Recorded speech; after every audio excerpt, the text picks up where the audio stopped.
Cuqqaaleera gurra koo hin dhaga'u oduu namaa mul'anni koo fagoodha achi ga'uufan deema. Tarkaanfadhee qaariyeen firii muka dhugaarraa sabeela enaachisaa wallaalummaaf dukkana lammii koorraa kaachisaa. Qilleensa xiqqoo dhiisii buubbeenuu nan danda'u nana mana gaaf tokko bakka yaada kan ga'u.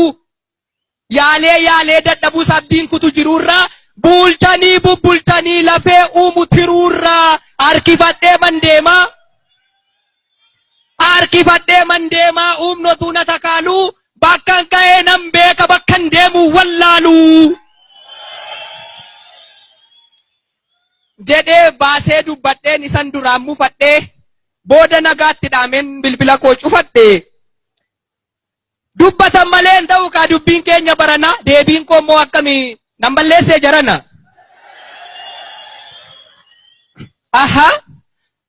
Mucaan kun har'a maal ta'ee nagaallee nun gaafatu jettanii nurgufiinaa ceeku an nagaan irraanfanne nagaa irraanfadhee hin beeku. Tikseen guddisa malee hin haphisuun xiqqeessu aadaaf duudhaa abbootii hanga lubbuun jirutti kun dirqama kooti. Akkam jirtu yaa lammi. Akkam jirtu yaa lammi akkam jirtu yaa firaa. Silasi kan du'eetu bada malee kan jiruuf abdiin jira.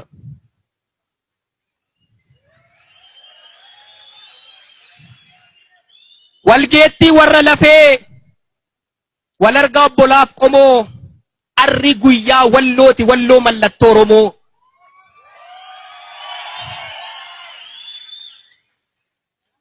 Xiiqiidhaan kanas dhuftan waamicha dhageessanii baga jaawwala garree baga addana geessanii. Wayyoo yaa warra lubbuun hin jirree yaa warra dachee seentanii yaa warra boolla buutanii walloon Finfinnee gubbaatti akkas kabajamuu isaa warri hin argiin duutan. Yaa gootota Oromoo yaa sabboontota sabaa takkaadhuma kaatanii yoo nu laaltan maal qaba. Gootittii Magadallaa warqee koo yaa warqitu takkaadhuma ol kaatee asitti nun argitu. Otuman gadi nu qabanii otuma nu micciiranii ijoolleen kee guddannee seenaa kee dhokate sana bakka hundumtuu dhaga'u Finfinneetti dubbanne. Kayya qasaanutti mi warqituu warqee namaa. Xiyyiitii dhuge kan jedhan sun xiyyiitiin bishaan ture akkamittiin dhugama.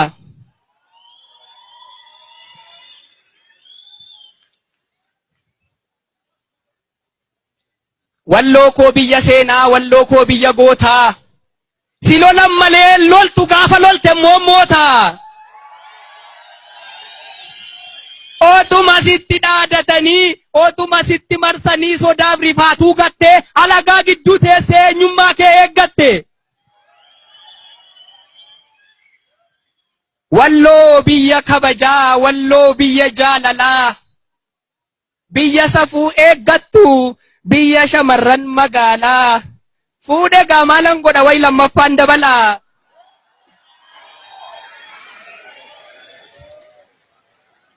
Fuudhe gaamaalan godha way lammaffaan dabalaa otuun hin fuune ta'e har'a bareedduu walloo tokko buddeen manatti gala.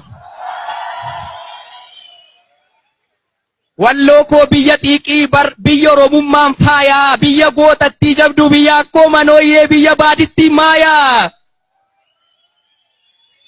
Hangam yoo dheeratellee dhugaa mul'isa barrii baadittii maayaa keenya yoodit gudit jedhanii maqaa jijjiiran jarrii. Gudit jechuu dhiisanii gullit otuu jedhanii iyyuu seenaa dhugaa jijjiiru kan akka isheetti gadi qabee sirnaan isaan bulcheeyyuu biyya sana keessa hin jiru. Gootummaaf Oromummaadhaan adaawii shishim gootee walloo qofa seetuu Sintigiraay amma Gondorittu waggaa 40 moote. Kan seenaa hojjetanii darban gootonni walloo kumaa. Eenyuun hin maqaadhaa eenyuun waamnan naadhuma. Kan diinni jaan agartee ofumaa boolla lixxu walloo koo biyya gootaa biyya balaa izallaqaa qilxu. Balaayi ilma walloo Oromiyyuu keenya ta'ee waggoota meeqaatamaaf ittiin geeraraa ba'e. Kan walloon hin qabne maali?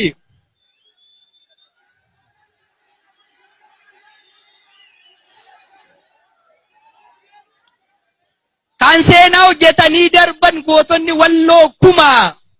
Eenyuun hin maqaadhaa eenyuun waamnaan naadhuma. Kan diinni jaan agartee ofumaa boolla lixxu. Walloo koo biyya gootaa biyya Balaayi Zallaqaa qilxu.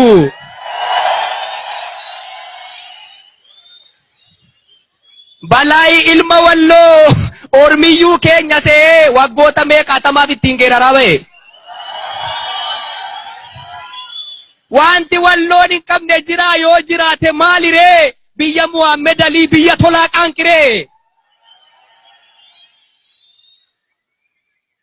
Warra kutannoon ka'ee nafxanyaan buluu didee biyya abbaa gaangulii biyya asarra shidee.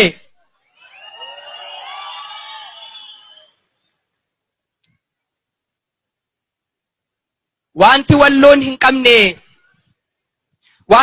hin qabne maali ree? Gaafa dukkanaa'eeyyuu walloon hin kunne abdii. Hayyuus yoo barbaaddan immoo abbaa jabanoo qabdi.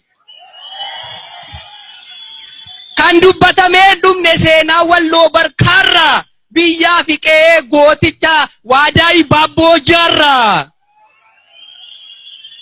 Waadaayi Baabboo korma hin fudhanne ajaja ormaa. Idda mataa kaafatee xiiqii lapheerraa fidee Minilik nafxanyichaaf takkaayyuu buluu dide.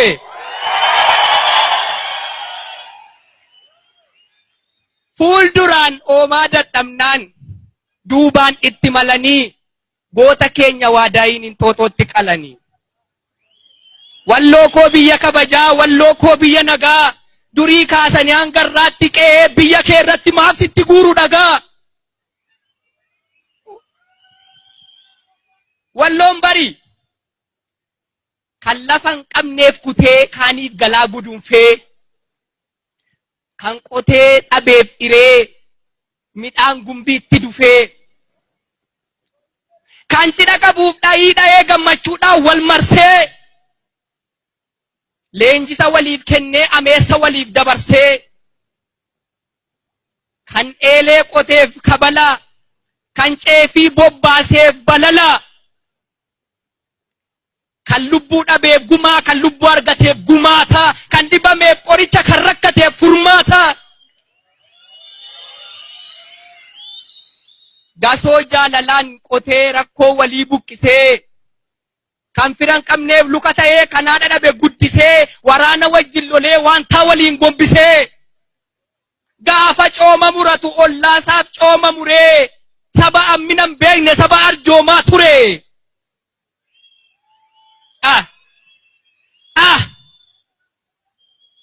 Wayi mataa baata malee ofii yaadaaree mormii. Saba garraamee akkasii gamtaadhaan itti duulte nu jalaa miite ormii. Yaa Oromoo! Yaa Oromoo! Dubbiin tokkummaa keenyaa dubbii taajjabaa taati. Walloo wajjin dhaabachuun dirqama namummaati. Dubbiin tokkummaa keenyaa dubbii taajjabaa taati. Walloo wajjin dhaabachuun dirqama namummaati. Eeboon maal nurraa dhowwa gaafa gaachanni kufe. Wanti karaa walloo dhufe ija keenyatti dhufe. Nutoo warra seenaatii seenaa nama gaafannaa. Dammaqaa qeerroof qarreen walloo bira dhaabannaa. Furmaata nurka jiru maaliif fagoo joorsinaa? Dawaaf qoricha taanee madaa walloo qoorsinaa. Galatooma.